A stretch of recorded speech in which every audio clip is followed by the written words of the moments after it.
Hi guys, my name is Brijesh Kumar Gupta and welcome to the channel ज्ञान और विज्ञान। आज इस वीडियो में हम ट्रिग्नोमेट्री की कहानी शुरू करेंगे। फिजिक्स में कुछ हद तक ट्रिग्नोमेट्री का यूज़ होता है, तो हम कोशिश करेंगे कि वो जो पोर्शन ट्रिग्नोमेट्री का फिजिक्स में यूज़ हो रहा होता है हम उन चीज़ों को कवर करें। इसमें हम देखने वाले हैं डिग्रीज़ और रेडियन के बारे में, इनके बीच में आपस में रिलेशन क्या होता है। साथ ही साथ हम देखेंगे पॉजिटिव और नेगेटिव एंगल्स क्या होते हैं। उसके बाद हम 6 बेसिक ट्रिग्नोमेट्रिक फंक्शंस की बात करेंगे, sine theta, cos theta, tan, cot, cosec, sec, ये सारी चीज़ें, ठीक है। उसके बाद हम इनसे रिलेटेड जो कुछ फॉर्मूलेज हैं, sine 2 theta, tan 2 theta, sine A plus B, ये सारी चीज़ें। सो स्टार्ट करने से पहले मैं लास्ट वीडियो की बात कर लेता हूँ। उसमें मैंने कवर किया था सम बेसिक मैथमेटिक्स और how to round off negative numbers और डेसिमल नंबर्स। तो अगर आपने वो नहीं देखा है तो आप प्लीज़ उसे चेकआउट करो और फिर यहाँ पे आ जाओ, ठीक है। सो उसमें कुछ क्वेरीज थी, जैसे कि सबसे पहला क्वेरी तो यही था कि जो मैंने सबसे पहला क्वेश्चन दिया था 2 + 3 + 5, तो उसमें बच्चों का क्वेश्चन था कि भैया आपने 2 + 3 + 5 जैसे सिंपल क्वेश्चन से क्यों स्टार्ट किया। तो अगर याद हो तो मैंने इंट्रोडक्टरी लेक्चर में कहा था कि हम बेसिक से एडवांस जाएंगे, तो ये बेसिकली बताना ये था कि मैं इतना बेसिक लेवल से स्टार्ट करूँगा, ठीक है। उसके साथ साथ कुछ बच्चों का क्वेश्चन था इससे रिलेटेड कि रियल नंबर्स जो टर्म मैंने इंट्रोड्यूस कर दिया था जब मैं नंबर सिस्टम बता रहा था, तो उसको मैं थोड़ा सा टच कर लेता हूँ अभी। हालांकि ये चीज़ें मैथमेटिक्स में आप अच्छे से पढ़ोगे, लेकिन मैं हल्का सा टच कर देता हूँ। होता क्या है कि जो नंबर्स हैं उनको दो कैटेगरी में डिवाइड किया गया है मेजरली। पहला रियल नंबर्स और दूसरा इमेजिनरी नंबर्स, ओके। अब रियल नंबर किसे कहते हैं हम, जो रियल नंबर्स हम किसे कहते हैं जिन्हें हम नंबर लाइन पे दिखा सकें, जिन्हें हम नंबर लाइन पे पॉइंट आउट कर सकें, जैसे कि 1, 2, 100, 0, -1, -1.5, 0.5, ये सारी चीज़ें। इमेजिनरी नंबर किसे कहते हैं जिन्हें हम नंबर लाइन पे नहीं दिखा सकते हैं, जैसे कि आयोटा। अब आयोटा क्या होता है, ये होता है √-1। आपको पता होगा कि अंडर रूट के अंदर निगेटिव वैल्यू पॉसिबल नहीं है। नहीं पता है तो कोई बात नहीं, ये जान लो, ठीक है, कि रूट के अंदर निगेटिव वैल्यू पॉसिबल नहीं होती है, ठीक है। सो ये है imaginary number, like 2 iota, -3 iota, ठीक है। तो ये होते हैं इमेजिनरी नंबर्स। अब इन दोनों को कंबाइन करके भी एक नंबर बनाया जाता है जिसे हम कहते हैं कॉम्प्लेक्स नंबर्स, ठीक है। अब ये कॉम्प्लेक्स नंबर्स, ये 12th में एक चैप्टर ही है पूरा, 11th या 12th में ये पूरा चैप्टर ही है मैथमेटिक्स का, कॉम्प्लेक्स नंबर। तो उसमें आप लोग इसको अच्छे से देखेंगे। जस्ट एग्जांपल के लिए मैं बताता हूँ, तो this is the combination of real numbers and imaginary numbers. तो रियल नंबर जैसे 1 + 2 आयोटा, तो ये जो है ये क्या है, कॉम्प्लेक्स नंबर है। 3 - 4 आयोटा, ठीक है, -4 आयोटा, -3, ये सारी चीज़ें जो है ये कॉम्प्लेक्स नंबर का पार्ट होती हैं। क्या बात हमें समझ में आ रही है? तो बस इतना सही था यार। रियल नंबर्स जिन्हें हम नंबर लाइन पे दिखा सके, इमेजिनरी नंबर्स जिन्हें हम नंबर लाइन पे नहीं दिखा सकते, कॉम्प्लेक्स नंबर्स दोनों को मिला के दोनों का कॉम्बिनेशन होता है, ये दोनों का हाइब्रिड होता है, ठीक है। चलो अब हम ट्रिग्नोमेट्री पे आ जाते हैं जल्दी से। तो हम स्टार्ट करते हैं डिग्रीज और रेडियन से, ठीक है। तो हमें पता होगा कि एंगल को मेजर करने के लिए हम लोग जनरली डिग्रीज का यूज़ करते हैं, 30 डिग्री, 45 डिग्री, 90 डिग्रीज एंड ये सारी चीज़ें। अब रेडियन क्या होता है? रेडियन भी एक यूनिट है जिससे हम एंगल को मेजर करते हैं। एक्चुअली में radian is the SI unit of measuring angles. मतलब कि पूरे इंटरनेशनल लेवल पे अगर हम पूछे कि एंगल का यूनिट क्या है, तो वो डिग्रीज नहीं होता, वो होता है रेडियन, ठीक है। हम लोग बचपन से डिग्रीज में पढ़ रहे होते हैं, लेकिन एक्चुअल यूनिट होता है रेडियन, ठीक है। जब मैं SI units and dimension chapter पढ़ा रहा हूँ तो उसमें मैं इस चीज़ को अच्छे से कवर करूँगा, ठीक है। अभी के लिए बस इतना समझ लो कि जो एंगल होता है उसे हम दो यूनिट्स में मेजर करते हैं, एक होता है डिग्रीज और एक होता है रेडियन। जैसे कि वेट को हम लोग दो यूनिट्स में या दो या बहुत सारे यूनिट्स में मेजर करते हैं, जैसे कि किलोग्राम्स और पाउंड्स में भी हम उसे मेजर करते हैं, राइट। सो सिमिलरली ऐसे ही एंगल्स को भी हम लोग डिग्रीज और रेडियन में मेजर करते हैं, ठीक है। अब हम इनके बीच के रिलेशन के बारे में बात कर लेते हैं कि ये how much degree is equal to how many radians, ठीक है। तो हम आते हैं सबसे पहले नंबर लाइन पे, ठीक है। सो ये जो नंबर लाइन है ये है ये होता है पॉजिटिव एक्स एक्सिस, ठीक है। ये होता है निगेटिव एक्स एक्सिस, ये होता है पॉजिटिव वाई और ये होता है नेगेटिव वाई, ठीक है। अब जो हम एंगल्स मेजर करते हैं उसे हम पॉजिटिव एक्स एक्सिस का रेफरेंस देते हैं। तो पॉजिटिव एक्स एक्सिस को रेफरेंस देके जैसे जैसे हम आगे जाते हैं वैसे वैसे हम एंगल्स को इंक्रीज करते जाते हैं। तो ये जो प्लस एक्स है, यहाँ पे जो इनिशियल एंगल होता है वो होता है 0 डिग्रीज, ठीक है, ये पता होगा हमें।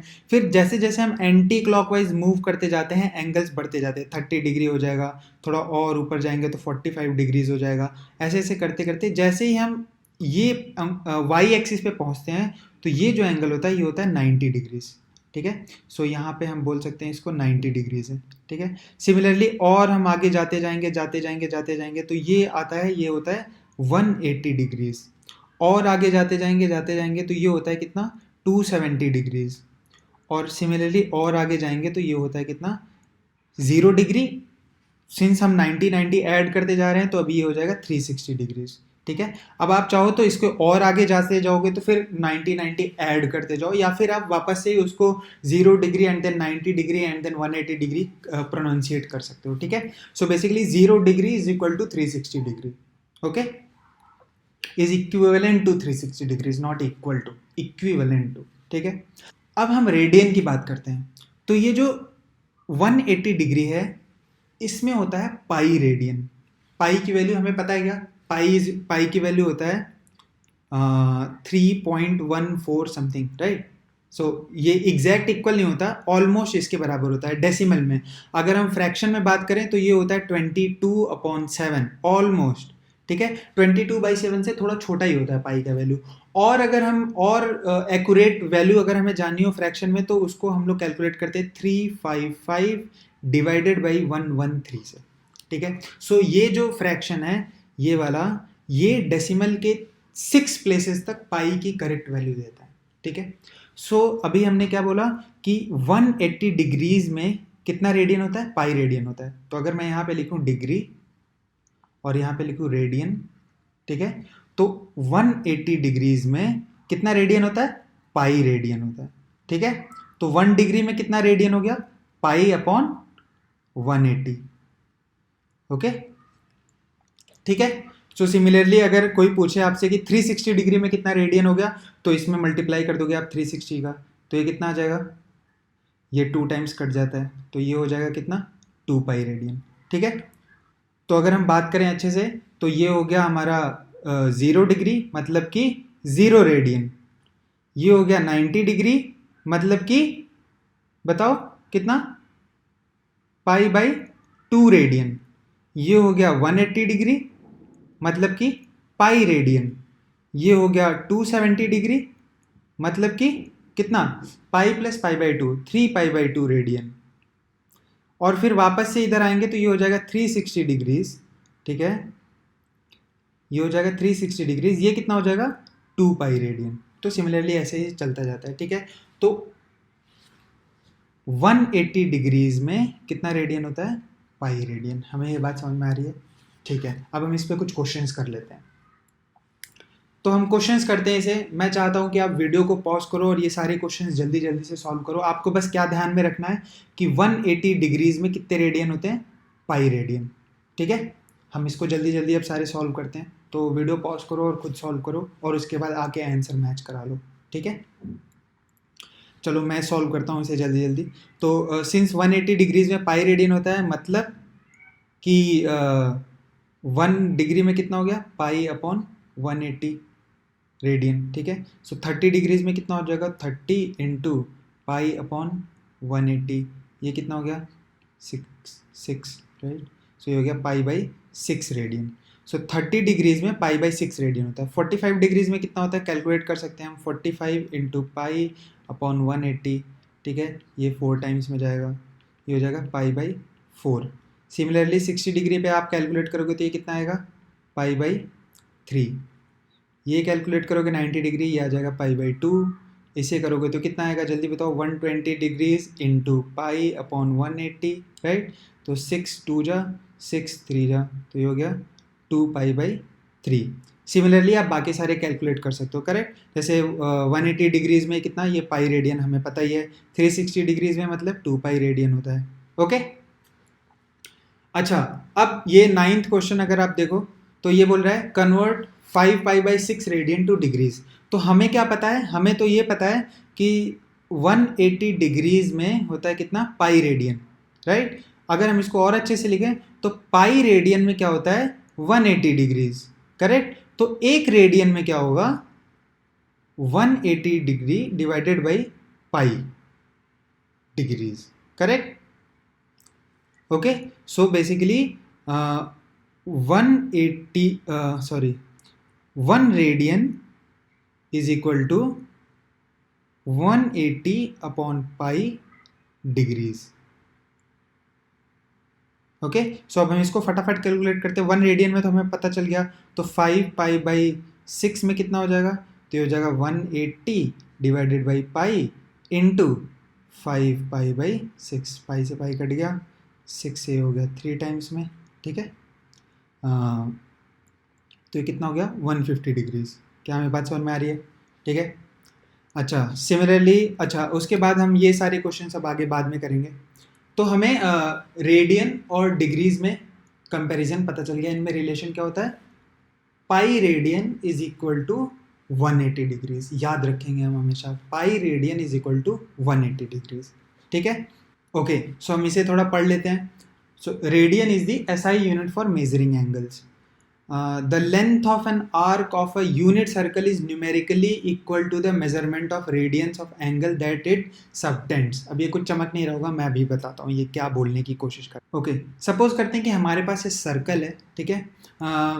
अब इसमें एक आर्क खींचा हुआ है, ये देख रहे हो ए बी आर्क, ये ए बी आर्क है। अगर किसी ने बोल दिया कि इस सर्कल का रेडियस है आर और इसका जो एंगल है वो है थीटा, तो आप ये आर्क की वैल्यू बताओ, ए बी जो आर्क है इसकी वैल्यू बताओ, मतलब इसकी वैल्यू पूछ रहा है इसकी, ठीक है। तो ये कैसे कैलकुलेट करते हैं, ये हम कैलकुलेट करते हैं जो आर्क लेंथ होता है that is equal to R into theta. जो आर्क लेंथ है वो किसके इक्वल होता है, रेडियस इंटू ये जो आर्क जो एंगल से मिलके बना है ना जो आर्क, उसके इक्वल होता है। अब ये जो एंगल होता है थीटा, ये रेडियन में मेजर होता है, डिग्रीज में नहीं मेजर होता है, ये बात हम याद रखेंगे, ठीक है। तो आर्क जो है A B that will be equal to the radius and the theta angle between them, जो एंगल है वो रेडियन में, ठीक है। अब इसका यही मतलब है, ये जो बोल रहा है ना कि the length of an arc of unit circle, unit circle का मतलब होता है कि जिसका रेडियस 1 हो, ठीक है। सो अगर हम रेडियस की वैल्यू यहाँ पे 1 रख दें, ठीक है, तो ये बोल रहा है कि the length of an arc of a unit circle is numerically equal to the measurement of radians, measurement in radians of the angle that it subtends. मतलब कि अगर हम यूनिट रेडियस का कोई सर्कल ड्रॉ करें, ठीक है, तो जो हम आर्क खींच रहे हैं उनके बीच का जो एंगल है रेडियन में, वही उस आर्क का लेंथ होता है। तो सही तो बोल रहा है, अगर हम रेडियस की वैल्यू अगर हम यहाँ पे 1 रख दें तो आर्क इज इक्वल टू क्या हो जाएगा, रेडियस की वैल्यू 1 रख देंगे तो arc is equal to theta हो जाएगा। तो वही बोल रहा है कि यूनिट सर्कल में अगर हम जितना एंगल का आर्क खींचते हैं तो वो जो एंगल होता है रेडियन में वही इक्वल टू होता है आर्क के लेंथ के। तो ये बात हमें समझ में आ रही है, ठीक है। ओके, नेक्स्ट पॉइंट क्या है, 1 रेडियन इज अप्रॉक्स 57.3 डिग्रीज। तो ठीक है, हमें तो पता ही है ये, ओके, कि 1 पाई रेडियन में क्या होता था, 180 डिग्रीज, राइट। तो 1 रेडियन में कितना हो गया, 180 अपॉन पाई। अब पाई की वैल्यू रख दो यहाँ पे 3.14, इसको डिवाइड करोगे तो समथिंग वही आ जाएगा, 57.3 डिग्रीज कह रहा हूँ, ठीक है। ओके, रेडियन का सिंबल को हम लोग RAD से डिफाइन करते हैं, बस इतना सा था। चलो अब हम आगे बात करते हैं। सो रेडियंस का पूरा फंडा हमारा क्लियर।